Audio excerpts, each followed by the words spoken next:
On va parler brièvement mais efficacement, ma chère amie, du paracétamol challenge. Qu'est-ce que c'est, ma Justine Bonté, vous qui êtes toujours, je suis toujours préférée, je le sais, parce que de toute façon, je suis la seule, vous n'avez pas le choix, mais voilà, la place n'est pas à prendre. Oui, donc le paracétamol challenge, on en parlait tout à l'heure en introduction, effectivement, c'est la nouvelle tendance arrivée sur les réseaux sociaux. Hein, on a connu avec les années différentes challenges qui viennent toucher les adolescents de fin de primaire au collège. Eh bien là, la nouvelle tendance, c'est l'idée, c'est d'ingérer le plus de paracétamol possible. Et donc, ça mène à des choses dramatiques.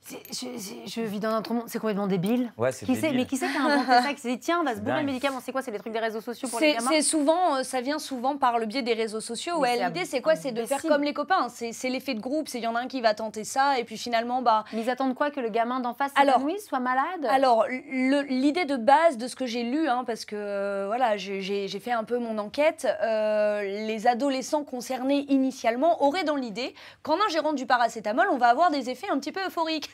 Pas du tout.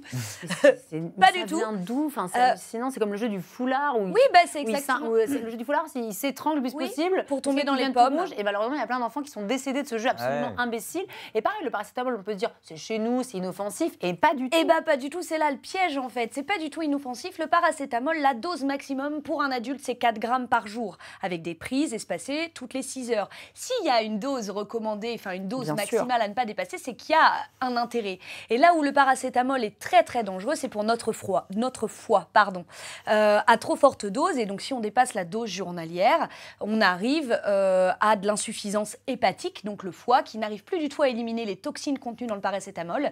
Et donc dans le meilleur des cas, j'ai envie de vous dire, on arrive à un enfant qui se retrouve en attente de greffe.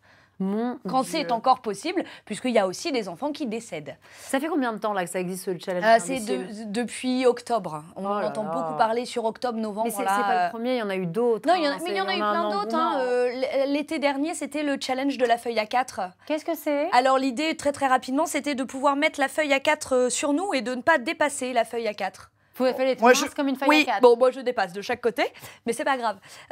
Et donc il y avait des jeunes filles, ça touchait principalement les jeunes filles qui arrêtaient de se nourrir complètement et qui tombaient dans l'anorexie pour ne pas dépasser la feuille A4. Voilà, donc là c'est le paracétamol, il y en a plein dans les pharmacies tous les parents. Ça paraît inoffensif, mais pas du tout. Surtout, soyez prudents. Surtout qu'on se dit, voilà, c'est 4 grammes par jour, donc c'est soit 4 comprimés de 1 gramme, soit 8 de 500 mg. Je suis plutôt bonne en maths. Là, on arrive à des ados qui prennent 10, 15, 20 comprimés et qui finissent hospitalisés et sur la liste d'attente des donneurs de greffe de foie, en fait. C'est terrible, c'est des vies qui sont ruinées. Et ça, c'est à cause des réseaux sociaux. Enfin, oui. Ils le font où? À l'école ou chez eux? Chez eux, souvent. Chez eux, quand ils rentrent le soir. Ouais. Oui, il y a des vidéos qui tournent de gamins qui sont hospitalisés. Mais ça a été lancé. Enfin voilà, cette émission, on est regardé par beaucoup de jeunes parents. Voilà, si vous n'hésitez pas à parler avec votre enfant ce soir à table. Enfin, même les parents, ils peuvent penser qu'il est suicidaire. Non, mais c'est terrible. Franchement, c'est terrible. Voilà, cette émission est faite pour ça. Vous en parlez. Tiens, j'ai vu ça ce matin dans Vous êtes formidable. Est-ce que tu as entendu parler du paracétamol? Exactement. Moi, c'est ce que j'ai fait avec mes enfants quand j'en ai entendu parler.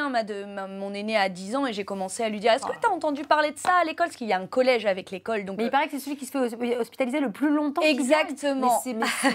L'objectif, c'est de rester le plus longtemps possible à l'hôpital et de louper le plus de cours. Mais donc, vraiment, si j'ai 2 messages à faire passer, à la fois, alors déjà pour les jeunes, premièrement, ne prenez jamais un médicament qui n'est pas prescrit par votre médecin et sans problème de santé. On peut, on dit tout le temps ne pas s'automédiquer. Bien sûr qu'on ne demande pas un avis médical à chaque fois qu'on doit prendre un paracétamol à la maison. Je suis OK avec ça.